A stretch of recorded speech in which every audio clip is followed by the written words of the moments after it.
As we are going to hear the word of God, may we put our hands together as we welcome our mom to come and share the word this wonderful morning in Jesus' name. And to set her better in the mighty name of Jesus.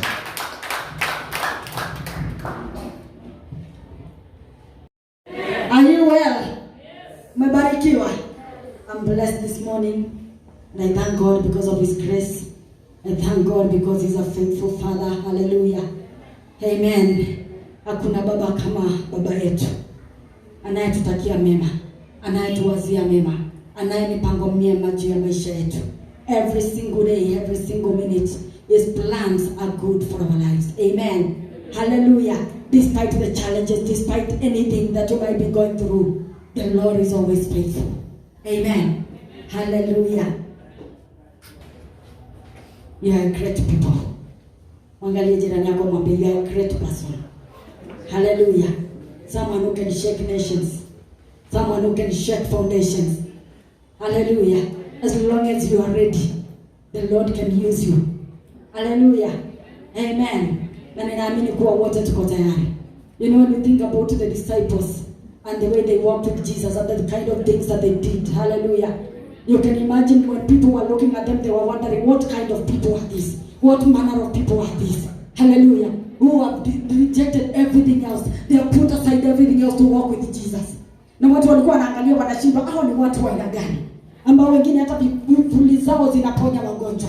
Hallelujah. Wengine walikuwa tayari kufa kwa ajili ya Yesu. People who had decided that we shall follow Him all the days of our lives. People who had decided we are not turning back by all means and at all cost. Whatever the price, they were ready to pay. And they made up their minds. Hallelujah. How we pray today.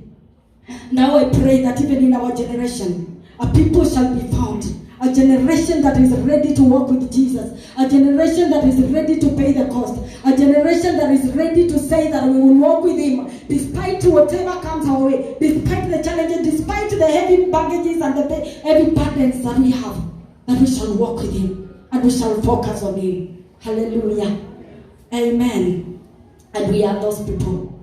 We are the people at this time and at this season that can do things that others have not done. Hallelujah.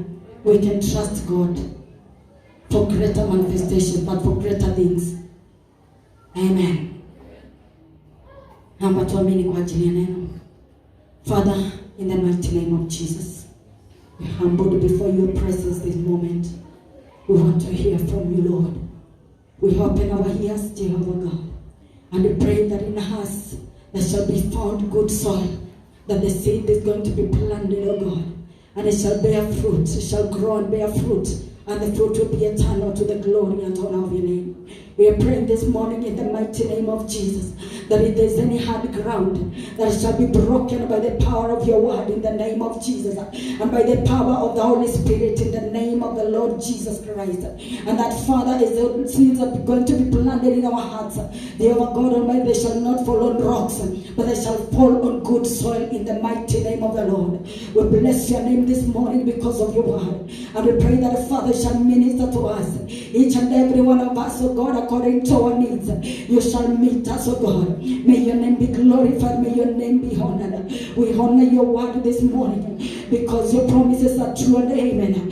Your word speaks to us, Jehovah, to correct us, to give us direction, to help us to understand even the positions that we are in and the situations, oh God. And this morning we honor your word and we bless you, Lord, because your word says your word is forever settled in heavens. King of glory, may you have your way, because your word will accomplish that which you have purpose for us today. Blessed be your name forever. Thank you for each and every one of God who is seated in this place. We submit to the mastership of the Holy Spirit. We submit to you, our Father. Speak to us today. Bless each and every one of us and minister to us and receive all the glory, receive all the honor. And thank you, Lord, as I stand before your people. I submit before you, Lord. And I pray that you shall use me as a vessel to just minister, oh God, and minister to me also. I give you glory and I give you honor and humility, oh God. In Jesus' name we pray and we give thanks. Amen. Hallelujah. Today I want us to look at something that I've said when the appointed time comes. When the appointed time comes for fulfilling your godly assignment, for fulfilling your call of God. Hallelujah.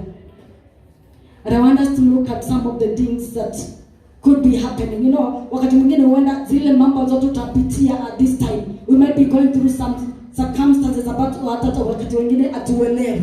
Unaweza kuwa unapitia changamoto ambazo uelewi, hujui zinaelekea wapi, hujui zitakutokea wapi, hujui njia itatokea wapi. Haleluya. Unaweza kuwa unatazama unaona ni ukuta, unatazama unaona hakuna mwelekeo kwa ile jambo ambalo unapitia. Na huenda ikawa hiyo wakati ndio wakati wa Mungu kujifunua kwa ajili ya ile call ambayo ameweka ndani yako, kwa ajili ya mwito na mahali ambapo anataka ukaweze kuchukua usukani, mahali ambapo anataka ukaweze kulead, mahali ambapo anataka ukaweze kusimama in the gap. Haleluya. Huenda ile jambo ambalo limekutendekea, huenda wakati wa corona unatazama na unaangalia na unaona hakuna chochote kina make sense. Wengine wamepoteza kazi, wengine mambo imekuwa na changamoto, ndoa zimekuwa na changamoto, wengine wamepoteza mapato, biashara, mambo mingi inaweza kuwa imeharibika. Lakini unajiuliza mwisho wake itakuwa ni nini? Unatazama unauliza kesho itatokea nini? Haleluya. Unashindwa sasa, yale mambo ambayo nimezoea kutenda kila siku siyatendi tena. Ile kazi nilikuwa nayo sina tena. Pesa ambazo nilikuwa ninapata sipati tena. Mambo imebadilika. Haleluya. Mahali ambapo tulikuwa tumeketi kwa comfort, hiyo comfort imeondoka, haipo tena. Wakati huu wakati wa kuvaa mask, ile comfort tulikuwa nayo ya kupeana hago, kusalimiana, kuongea kwa muda mrefu hakuna tena. Tunaambiwa tukae kando na mwingine. Mambo imebadilika. There is a shift. Kila mahali mambo imebadilika. In our life there is a shift. It is no longer the same. Things have changed totally. Hallelujah. And I want us to look at the lives of some people in the Bible, tuangalie wakati the appointed time of God ilifika, nini ilikuwa inaendelea, ndio tuweze kujua kama huenda wengine wetu it is a time for the shift of God in our lives. Maybe God is shifting everything about your life for his glory, that he may position you mahali ambapo amekusudia in your life. Hallelujah. We'll look at a few people. The first one tutaangalia, tutasoma about I want us to look at Saul. Every time wakati tumisha Mungu anasimama unatuelezea that we have a destiny and the seeds of greatness can never die. Hallelujah. They will always produce. They will always even if they are planted on the soil, they will always come forth and produce. Hallelujah. I want us to look at Saul from the book of 1 Samuel chapter 9.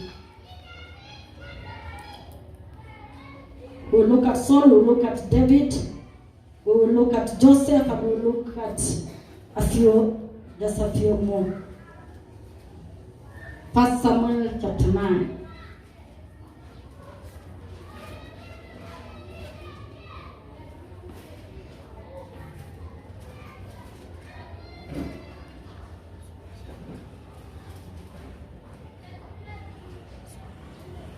Kabla tusome pale chapter 9, tukiangalia chapter 8, ni wakati ambapo wana wa Israeli walikuwa wameamua, walikuwa wanataka wapate, walikuwa wameomba, walikuwa wamelilia Samueli, wanamwambia sisi tunataka tuwe kama watu wale wengine wa ulimwengu. They wanted to be like theirs, and they were crying and they were asking for a king. Hallelujah. They were crying, they were saying, we want someone to lead us. We want someone that we can see. Walikuwa wanaongozwa na Mungu ambaye hawako wanamuona. Musa alikuwa anazungumza naye anawapatia ujumbe. Lakini wakati wakalia, wakasema tunataka kuwa na mmoja ambaye tunataka kumuona akituongelesha. Hallelujah. Na kwa hivyo Mungu akatayarisha. Kulikuwa na kijana ambaye alikuwa anaitwa Sauli. Mungu akatayarisha Sauli. Amen. Akajua huyu ndio nitapatia aongoze wana wangu. Lakini Samueli wakati huo hana habari. Hallelujah. He had no idea what God was planning for him. Hallelujah. He was busy in his own things. He was busy in his father's house. He did not know what God had planned for him. Even at this time, we are busy in our father's house, doing the things that we are doing every day. And some of us, we have no idea what God is planning. Hallelujah. All that we are living by faith. We know that God has a good plan. Amen. We'll read verse 2, chapter 9, verse 2.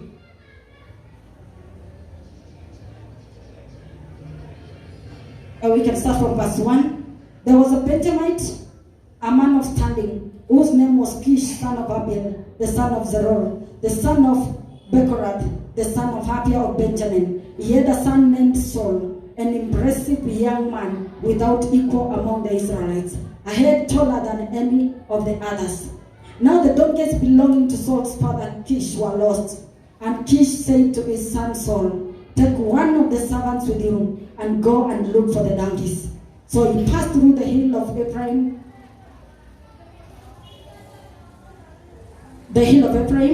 and through the area around Shalisha, but they did not find them. They went on into the district of Shalim, but the donkeys were not there.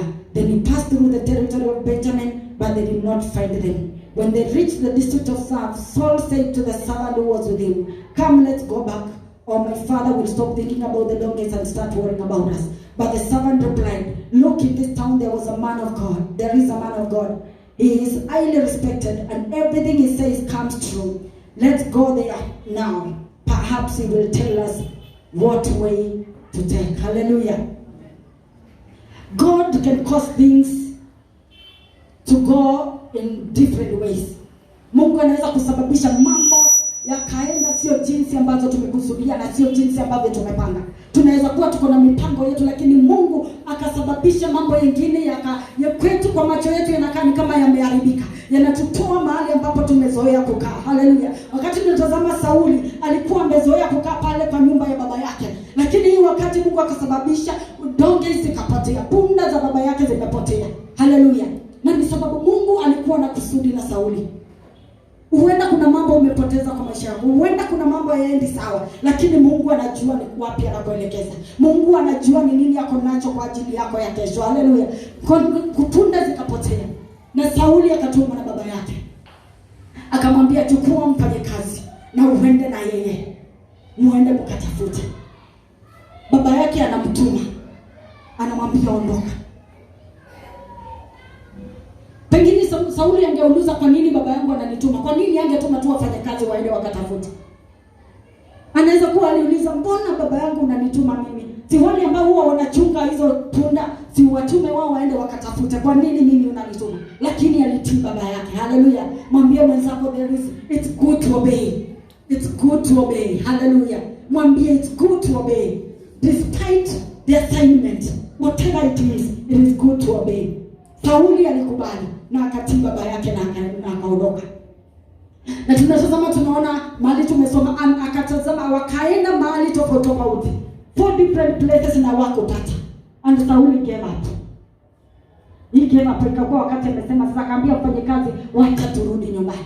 Sababu tumetafuta na hatujapata. Turudi nyumbani kwa baba yetu. Huenda sasa anawaza juu yetu. Huenda sasa ako worried about where we are.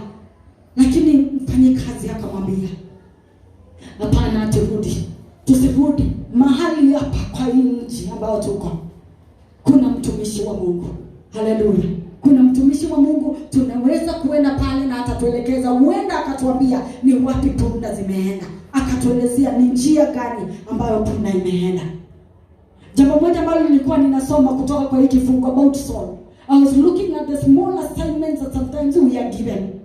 The very small ones that remove us from our comfort. We might be doing other great things, but the small ones, just like the father telling him, go and look for the donkeys. It was just a small thing. It is very small even in our eyes. Just be told, go and look for them. And at that very moment, God had already prepared. Before Saul, without his knowledge, God had already spoken to Samuel. He had told him, today, tomorrow by this time, I am sending a Benjamite, a young man, that you may anoint to be leader of my people. So the small assignment that Saul was given by his father, he did not ignore. He obeyed and he went, without any knowledge of what was ahead of him. So sometimes I was telling myself when I was thinking about this, that it is very important to obey what our Father tells us. At times God may send you or give you an assignment. It might look very small. At times things can go wrong for whatever reason. Things can go wrong. Kama vile punda zilipotea. But God is trying to lead you out of your comfort because there is something that is preparing for you. There is something that is ahead. Wakati Saul alikuwa ameenda na give up, akaamua sasa mimi nataka kurudi. So sometimes it's good to have someone who has more faith. Wakati mwingine ni vizuri wakati tunakuwa na watumishi wa Mungu wanatuzidishia imani wakati wanatuambia jikaze, don't give up. Amen. Wanatuambia tia bidii. Wacha usirudi nyuma. Don't go back. Don't give up until you see what you have been sent accomplished. Yeye alikuwa ameamua ni punda za baba yangu nitarudi nyumbani. Baba huenda wakati mawazo yake yako kwangu. Lakini sababu alikuwa na mfanyikazi akamwambia, let's not go back. Sometimes it's good to seek an opinion. It's good to obey when the servants of God sends them to us. And they encourage us and tell us do not give up. Hold on. Let us pray. Let us believe God. Let us trust God. Let us push on. Hallelujah. Let us push to a higher mark. There is a reason. Because this servant God used this servant to tell Saul, do not give up. Because he was going to meet the servant of God and he was going to be anointed for his next assignment. That was to begin his fulfillment of his godly assignment over his life. He did not know, he was not aware that day that is what was going to happen. But because of obeying that small thing that he was told, please go out, take a servant, go and look for the donkeys. It was the beginning of the fulfillment of the call of God upon his life. God had already prepared a table for him. He had already spoken to the servant of God, Samuel, that they will meet. Amen. So at times God may place something small even in your life. Wengine wetu Mungu ametuambia tuende tukatafute kondoo ambao wamepotea. Just called as evangelist. Tuende tukatafute kondoo ambao wamepotea. Wako kule nje wamepotea. Mungu ametuita tuende tukawatafute. Lakini wakati mwingine tumedidimia tuende kuwatafuta.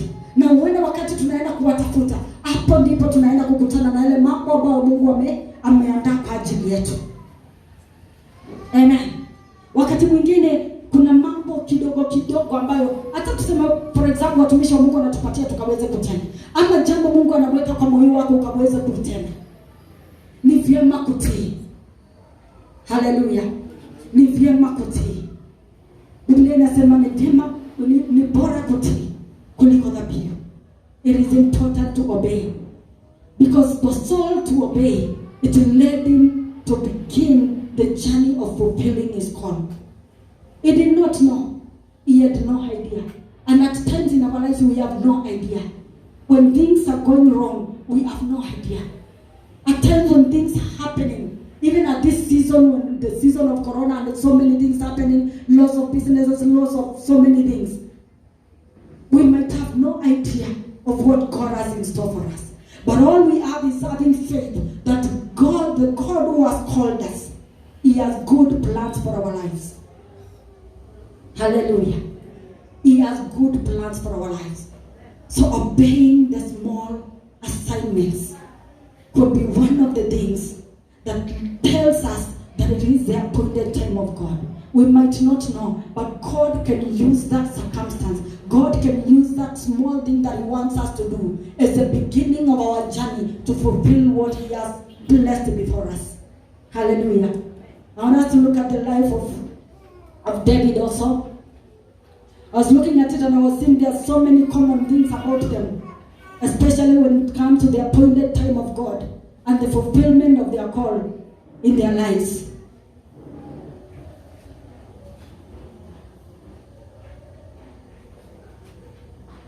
The same book, in the book of 1 Samuel chapter 16 verse 10.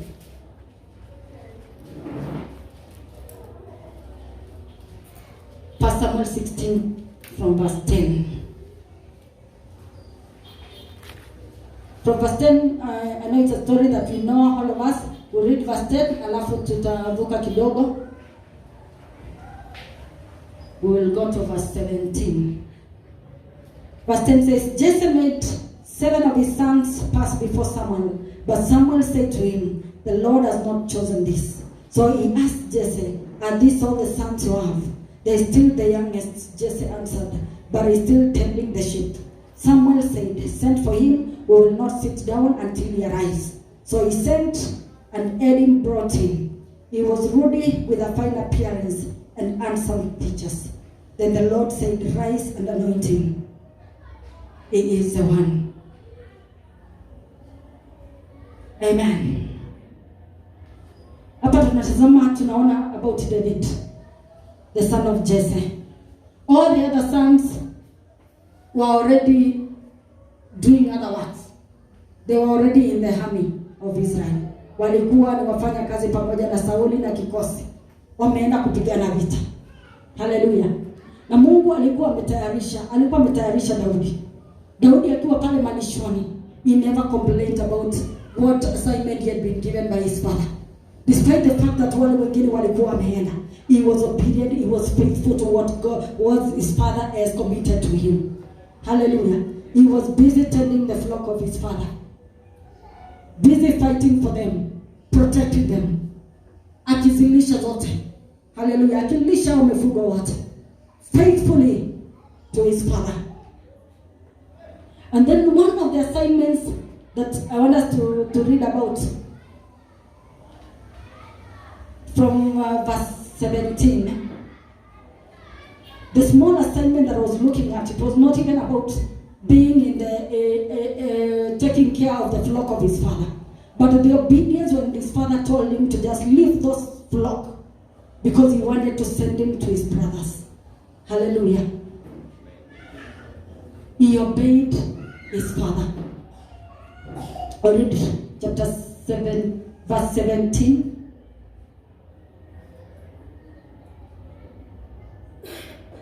No, sorry, not verse 17, chapter 17. Now the Philistines gathered their forces for war and assembled at Soko in Judah. They pitched camp at Ephes-Dammim between Sok and Azekah. Saul and the Israelites assembled and camped in the valley of Elah and drew up their battle line to meet the Philistines. The Philistines occupied one hill and the Israelites another, with the valley between them. A champion named Goliath, who was from Gath, came out of the camp, of the Philistine camp. He was over 9 feet tall. He had a bronze helmet on his head and wore a coat of scale armor of bronze weighing 5,000 shekels. On his legs he wore bronze greaves, and a bronze javelin was slung on his back. His spear shaft was like a weaver's rod, and its iron point weighed 600 shekels. His shield bearer went ahead of him. Goliath stood and shouted to the ranks of Israel, why do you come out and line up for battle? Am I not a Philistine, and are you not the servants of Saul? Choose a man and have him come down to me. Hallelujah. That's the verse that I was looking for. Daudi akiwa pale malishoni, God was preparing him. And when Goliath was teasing the children of Israel, when he was teasing the armies of God, hallelujah, God was preparing David. Goliath was telling the armies of Israel, am I not a Philistine? Are you not the servants of Saul? Choose for you a man. Choose for me a man that we may fight. And God decided, I am the one who is going to choose for you Hallelujah. It was not the armies of Israel that were going to choose for Goliath, the man to fight them. God decided, because he heard their cry, he could see how much they were frustrated. God decided to speak, to choose David and prepare him, and choose him to come and fight that battle. But how was his mission to be accomplished? How was the purposes of his life? Because the destiny for his life was to become a king of Israel. Even for Saul, his destiny was to become a king and lead the children of Israel. But how was his destiny going to begin? How was he going to start fulfilling the mission of God? His mission was to be fulfilled the moment his father gave him a small assignment. He told him, I want you to go and see your brothers and see how they are faring, and they bring me back the report. That was the assignment that he was given. It was like Saul being told, just go out and search for the donkeys. It was the appointed time of God. Hallelujah. He was told, just go. Take these 10 loaves. Take this effort. And he made ready everything that the father told him. He left the flock with a shepherd. And the Bible says, early in the morning, he rose and he went. And the one thing that I was learning when I was looking at these two people, the difference between Saul and David. David loved God with all his heart. And David had a connection with God. And he had intimacy with God. Saul was an answered prayer, because the children of Israel cried for a king. So Saul was an answered prayer. Amen. Because God looked and said, I will give them a leader. So because of their cry, then God gave them Saul. And Saul was anointed by Samuel. So every time, Saul was under the leadership of Samuel. Amen. In his life, we cannot see anywhere that he really walked with God. In fact, sometimes he did not even trust God and trust even Samuel. He would wait wakati ambapo kulikuwa na vita. When Samuel was rebuking him, Saul alikuwa amechukua ile nafasi na akaamua, sasa sioni haya mtumishi wa Mungu atakuja. Hakuna chochote. He decided to deviate from his assignment. Akachukua nyingine aanze kufanya. So he really did not trust this man of God. Atakuja kweli atafika. And that is the man that God had placed upon him to lead him and to guide him. So you can see his relationship was with God, even as he does his assignment, was not really good. He lived in disobedience. Disobedience to God, disobedience to the servant of God. He will not believe him. He decided, let me just offer this offering because naona hapa hizi vita mahali zimefika sasa, this servant is not coming. He decided to go ahead and do whatever he wants. That was someone who was doing his own things in the assignment that God has given him. But on the other side, you look at David. David had a relationship with God. He walked with God. He had an intimacy with God. So even when his father was sending him, his steps were already ordered by God. Hallelujah. Because the Bible says the steps of the righteous are ordered by God. He would go to see his brothers. And the moment he arrived there, hallelujah, the fulfillment of his purpose and of his appointed time began the moment he obeyed his father and decided to walk and go and see his brothers. That was the appointed time. The small assignment that he was given. He left everything else that he was doing. He left the flock. There are times maybe whatever we are doing, God causes things to happen and we leave whatever we have been doing. Just because there is something that he wants to do in our lives. Just because there is something that he wants to fulfill upon our lives. Because of our destiny. Because of the purposes of God for our destiny. Some things can go wrong. There could be battles that have not been planned for. David was sent to see his brothers. And when he gets there, he finds this Goliath, 9 feet. You can imagine, I was imagining 9 feet. 9 feet of a person. 9 feet amefika wapi. Standing there. But the fact that he obeyed, God was already ordering his steps. It was already the beginning of his appointed time of God to fulfill his call. The call of kingship. The call of leadership. Amen. What are those small assignments that God has given you? What are those things that sometimes pengine huenda tumepuuza? Tumeangalia na nikaona hii ili kidogo, hii wacha mwingine afanye, na huenda pengine Mungu hiyo ndio amesababisha niende nikaweze kuikamilisha, nianze kutembea na kufulfill yale ambayo Mungu amekusudia.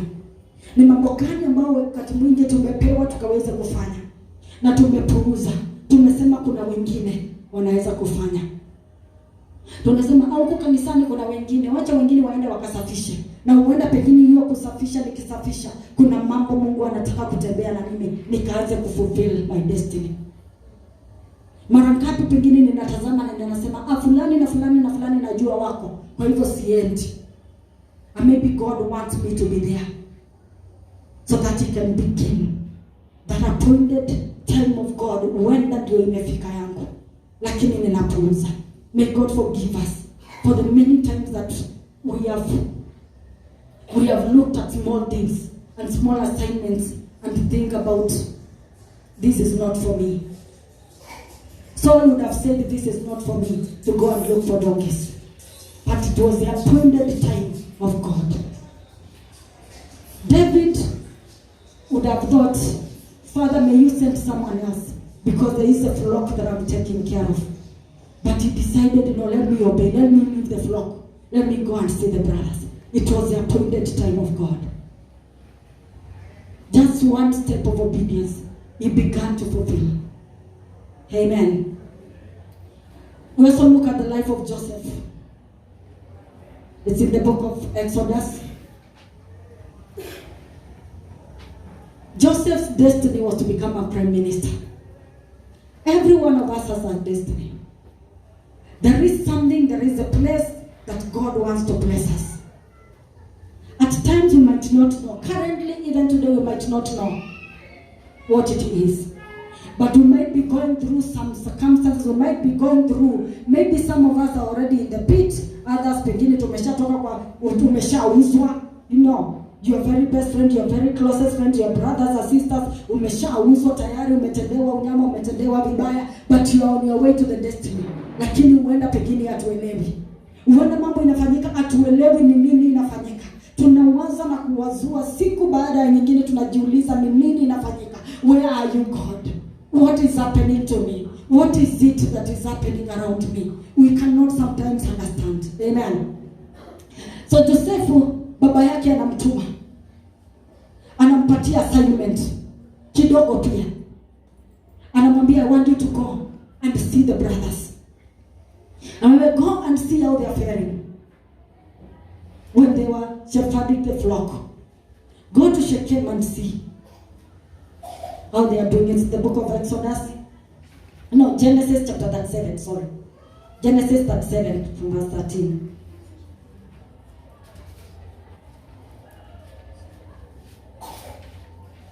Tusome sana sababu ya muda.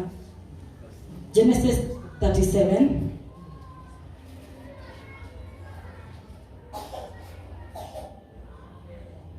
Verse 12 says, now his brothers had gone to graze their father's flocks near Shechem. And Israel said to Joseph, as you know your brothers are grazing the flocks near Shechem, come, I am going to send you to them. Very well. So he said, go and see if all is well with your brothers and with the flocks, and bring word back to me. Then he sent him off from the valley of Hebron. Amen. He agreed. He told his father, very well, I will go. And that was the beginning of his journey to the destiny that God had blessed for him. He was to become a prime minister. There was a seat for him, but the journey was not going to be easy. But the first step was obedience. He obeyed the small assignment that the father gave him. Amen. And he decided to go. All the way on the journey, there were so many things that happened to him. Painful stuff happened to him. Challenges were on his way. There were so many things that happened to him, but he never gave up. Because he had a relationship with God. He decided, I will stand.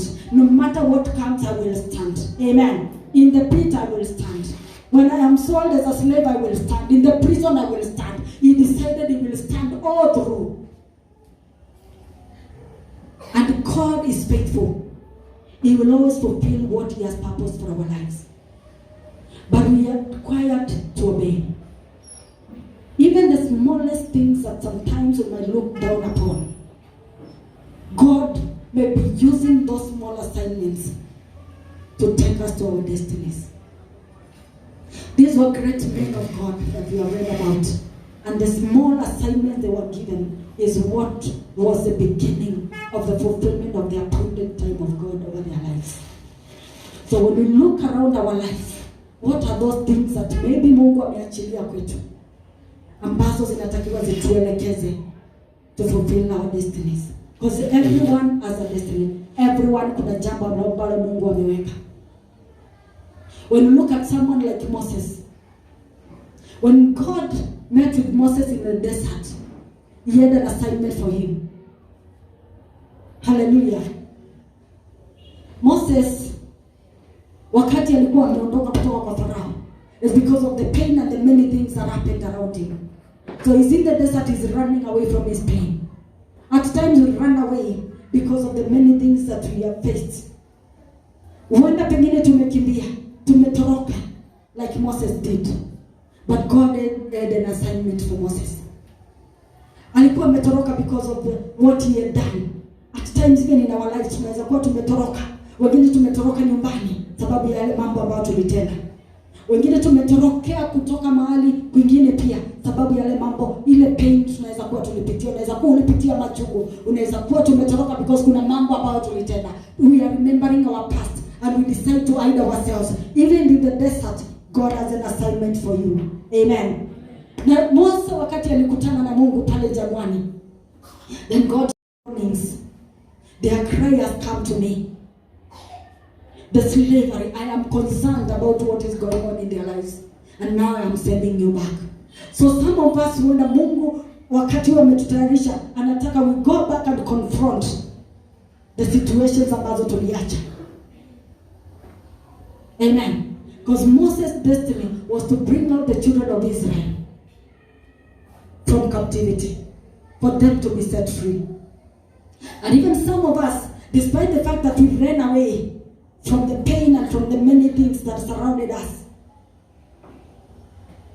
God wants us to go back and deliver our people, set them free, confront the situations, confront the altars that are fighting your life. We need to confront them. We cannot run away from God. We cannot run away from our assignments. Hallelujah. God has a great purpose. He has a great destiny. We are seeds of greatness, but obedience is required of us. Hallelujah. We need to obey. We need to look at our lives. We need to think about those small things that we decided we will not do it. Some of us is calling to sing unto the Lord, to worship the Lord. David would worship. He did not require to be in a choir. He did not require to be in church to sing. He will sing even during the time he was taking care of the flock. He will sing. He will have his stringed instrument. He will be worshiping God there. Hallelujah. Amen. Some of us have been offended in our lives because of the things that pengine Mungu ameachilia zikatendeka kwetu. Mary and Martha were friends of Jesus together with Lazarus. And the Bible says Jesus loved them. He loved that family. And Jesus did not go when they called him, when his friend Lazarus died. And these two, all they could think about when they heard that Jesus is now on his way, because they sent for him and he never came. The moment they met Jesus, when Mother met Jesus, the first question of, if you had been here, it would not have happened. When she went back to the house and called Mary, the same thing Mary told Jesus, if you had been here, it would not have happened. Some of us even at this time, we are asking God, if you had been there, it would not have happened. There are things that have happened in our lives, in our families, in our situations. We have lost jobs. There are so many things that have happened. Maybe we are telling Jesus, if you had been there, it would not have happened. We are taking offense and telling Jesus, if you had been here, it would not have happened. So some of us, even commitment to God, we have decided it doesn't matter to me anymore. If he had been here, it would not have happened. We are telling ourselves, if you had been here, it would not have happened. So I no longer bother. My commitment to God, it doesn't matter anymore. Because if Jesus had been here, I would not be going through what I'm going through. If Jesus had been here when I called you, things will not be like this. But Jesus had already said, that situation, that sickness was not unto death. It was for the glory of God. So maybe that situation that you are saying, if Jesus had been here, it will not have happened. It is because of the glory of God. God wants to glorify himself in that situation. Hallelujah. So sometimes we take offense and we ignore those small assignments. And we think that God is not there. And we think he doesn't care anymore. God cares. Hallelujah. He is leading our lives. He is Jehovah. He has never lied. The great God who has our lives and our names written at the palm of his hands. Our lives are there. He knows the ending from the beginning. He is the Alpha and he is the Omega. He knows where he's leading you to. He knows his plans for our lives. So let us not ignore anything, any prompting of the Holy Spirit, any small things that God wants us to do.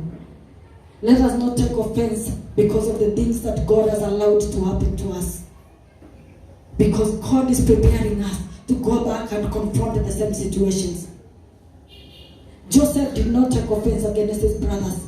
He was going to save generations because of the situation. So his destiny was to save a generation, to become a prime minister in a land that is not their own. Maybe you are in a place you are wondering, why am I here? This is not the place that I belong. Joseph was in a land that was not his own, in a far country, but to fulfill a destiny and to save a generation. Amen. Moses had run away in the desert, in a place that was not common to him. But there was an assignment for him to go back, confront the situation, bring out my people. That was his destiny. Saul was destined to become the king and deliver the children of Israel from the fighting, from the battles of the Philistines. But obedience to that assignment determined the beginning of the appointed time of God. So as the appointed time of God bypassed us, have I missed the appointed time of God because of ignoring some assignments? Have I missed to fulfill the call of God over my life because God has allowed some things to happen? And therefore, anytime I think about what God allowed to happen, I no longer want even to commit myself to him. We need to take God at his word. We need to believe that he's leading us. We need to believe and stand on his word that he has good plans for us. Whatever might be on your way, God has good plans for our lives. God knows why you have to face the situation that you are facing. He is not blind to what you are going through. His ears are not closed to the cry of his children. The Bible says his ears are open to the cry of his children. God knows. He knows his appointed time over your life. And sometimes you might not know that small thing is the beginning of my walk to my destiny. Hallelujah. Amen. Tumebarikiwa. Hallelujah. We are carrying solutions to nations. We are carrying solutions to our families. We are carrying solutions to the many situations around us. We are the carriers of his glory. Hallelujah. And the nations are waiting. Situations are waiting. People are waiting. Your family is waiting. You might say like Saul that I'm the smallest. Our clan is the smallest. We are from the Benjamites. You might say that. But God is saying someone that he can use to bring deliverance to the people. Hallelujah. You might be looking like Joseph. You are a dreamer. You have many dreams that no one thinks they are taking you anywhere. But God wants to work with you. Obedience is key to start fulfilling. And the appointed time of God to take course of our lives. Amen. Hallelujah. You might not know that thing that you're ignoring, where it is supposed to take you. You might not know that small thing that God wants you to do, where it is supposed to take you in your life. You do not know what God is preparing for you. Saul did not know that there was a table prepared for him somewhere. People knew they are invited guests. In fact, when he met someone and he was asking where their seer is, he was being told, please hurry. He is ahead of you. Before the invited guests are there just army so that you can meet with him. He did not know that he was one of the invited guests. So the things that God wants, there are some things that God has hidden from us. We know that he has good plans, but do not ignore what God wants you to do. Even in the house, be found in the house of the Father. All the three that we have read, they were found in the houses of their father. They were obedient to their fathers. They were found in the house. And that's where they were available for their father to send them. Hallelujah. That's why Saul was available for his father to send him to look for the donkeys. David was available for his father to send him to the battleground. He did not know that God has chosen him. Someone was provoking God to send someone to fight. David did not know that he was the chosen one to go and fight. But that obedience is what led him there. Hallelujah. Joseph was available also. He was available in his father's house. Let us be found in our father's house. And let us be available that God may accomplish his purposes for us. Hallelujah. Tanikaribisha.